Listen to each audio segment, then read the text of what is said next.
চলে এলাম কোণে দেখা আলোর নতুন পর্বের আপডেট নিয়ে। তো নতুন পর্বে দেখা যাচ্ছে লাজু আর অনুভবের সম্পর্ক যেন আরও এক ধাপ গভীর হতে দেখা গেল। পার্কে লাজুকে নিয়ে এসে অনুভব বোঝানোর চেষ্টা করে তাদের জীবনে অন্য মানুষ কি বলল আর সমাজ কিভাবে দেখল, এসবের চেয়ে দুজনের নিজেদের অনুভূতিটাই সবচেয়ে গুরুত্বপূর্ণ। দুজনের মধ্যে যে ভালোবাসা রয়েছে সেটাই তাদের একসঙ্গে থাকার সবচেয়ে বড় কারণ। কিন্তু লাজুর মনে তখনও দ্বিধা কাজ করছিল। অনুভবের মা যদি এই সম্পর্ক মেনে না নেন, তাহলে কি তাদের জন্য নিজেদের ছেলের জীবন কষ্ট তৈরি করা ঠিক হবে?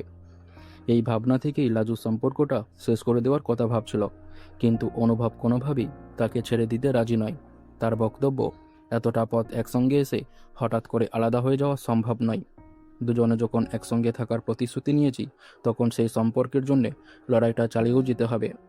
এরপর তাদের আলোচনায় আসে সুদেবের সঙ্গে লাজুর ডিভোর্সের প্রসঙ্গ। লাজু জানায় সুদেব বিচ্ছেদে সম্মতি দিতে চাইছে না, প্রয়োজনে সে আইনের সাহায্য নেবে বলেও জানিয়েছে।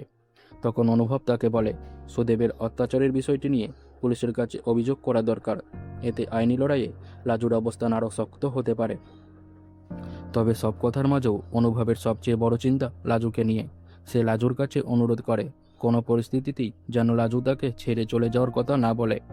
অনুভবের আবেগ দেখে লাজুর চোখে জল চলে আসে।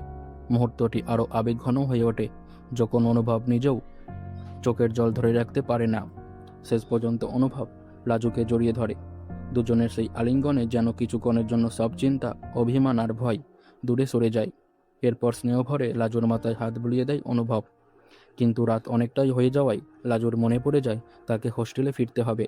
অনুভব তখন মজা করে জানায় তার তো লাজুর সঙ্গে আরও অনেকটা সময় কাটাতে ইচ্ছে করছে। অনুভবের কথা শুনে লাজু লজ্জা পেয়ে তাকে থামিয়ে দেয়। শেষে অনুভব নিজেই লাজুকে গাড়িতে করে হোস্টেলে পৌঁছে দেয়। এই ঘটনায় দুজনের সম্পর্ক আরও মজবুত হলো বলেই মনে করছেন দর্শকের একাংশ।